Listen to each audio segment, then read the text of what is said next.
அனைவருக்கும் வணக்கம். என் லைஃப்பில் இந்த மாதிரி ஒரு பெயின்ஃபுல்லான ஒரு சுச்சுவேஷனை நான் ஃபேஸ் பண்ணதே கிடையாது.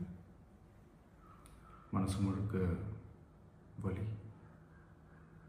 வலி மட்டும்தான். இந்த சுற்றுப்பயணத்தில் என்னென்ன மக்கள் பார்க்க வராங்க, அதுக்கு ஒரே ஒரு காரணம் தான் அவங்க என் மேலே வச்சிருக்கிற அன்பும் பாசம். அந்த அன்புக்கும் பாசத்துக்கும் நான் எப்பவும் கடமைப்பட்டிருக்கிறேன். அதனால தான் இந்த சுற்றுப்பயணத்தில் மற்ற எல்லா விஷயங்களையும் தாண்டி மக்களுடைய சேஃப்டி, அதில் எந்த காம்ப்ரமைஸும் பண்ணிடக்கூடாதுன்றதுக்காக தான் அது என் மனசில் ரொம்ப ஆழமாக இருக்கும் அந்த எண்ணம். அதனால தான் இந்த அரசியல் காரணங்கள் எல்லாத்தையும் தவிர்த்துட்டு ஒதுக்கி வச்சுட்டு மக்களுடைய சேஃப்டி மட்டும் மைண்டில் வச்சுக்கிட்டு அதுக்கான இடங்களை சூஸ் பண்ணுறது, அதுக்கான இடங்களை பார்த்து பெர்மிஷன் கேட்குறது, போலீஸ் டிபார்ட்மெண்ட்டில் அதை ரிக்வெஸ்ட் பண்ணி கேட்போம். ஆனால் நடக்கக்கூடாதது நடந்துருச்சு.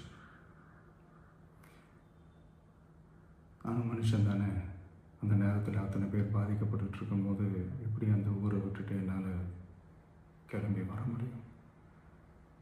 நான் திரும்ப அங்கே போகணும்னு இருந்துச்சுன்னா அதை ஒரு காரணம் காட்டி அங்கே வேறு சில பதட்டமான சுச்சுவேஷன்ஸ், வேறு சில அசம்பாவிதங்கள் அந்த மாதிரி எதுவும் நடந்துடக்கூடாதுன்றதுக்காக தான் நான் அவாய்ட் பண்ணேன்.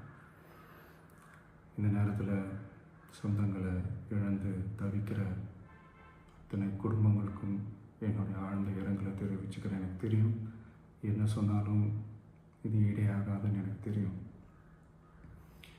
ஹாஸ்பிட்டலில் ட்ரீட் பண்ணிகிட்ருக்கிற எல்லாருமே சீக்கிரமாக க்யூர் ஆகி வரணுன்றதை இந்த நேரத்தில் நான் வேண்டிக்கிறேன்.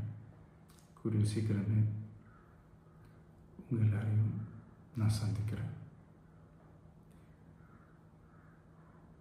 இந்த நேரத்தில் எங்களுடைய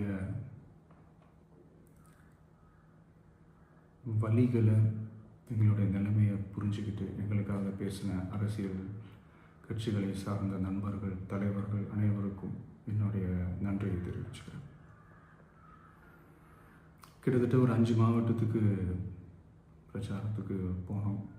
இந்த மாதிரி எதுவுமே நடக்கல. ஆனால் கரூரில் மட்டும் ஏன் எப்படி நடக்குது, எப்படி நடக்குது? மக்களுக்கு எல்லா உண்மையும் தெரியும். மக்கள் எல்லாத்தையும் பார்த்துக்கிட்டு இருக்கிறாங்க. கரூரை சேர்ந்த அந்த மக்கள் அந்த உண்மையெல்லாம் வெளியில் சொல்லும்போது எனக்கு கடவுளே நேரில் வந்து இறங்கி அந்த உண்மைகள்லாம் சொல்கிற மாதிரி எனக்கு தோணுச்சு. சீக்கிரமே எல்லா உண்மைகளும் வெளியில் வரும்.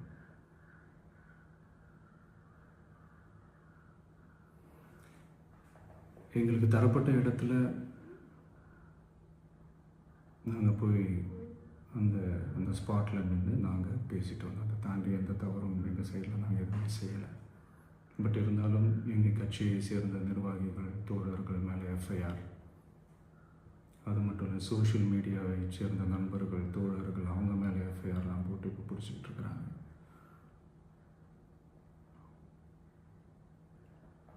சிஎம் சார், உங்களுக்கு ஏதாவது இந்த பழி வாங்கணும் அப்படின்ற எண்ணம் ஏதாவது இருந்துச்சுன்னா என்ன வேணாலும் பண்ணுங்க. அவங்க மேலே கை வைக்காதீங்க. நான் ஒன்று வீட்டில் இருப்பேன், இல்லை நான் ஆஃபீஸில் இருப்பேன். என்ன வேணாலும் செய்யுங்க. நண்பர்களே, தோழர்களே,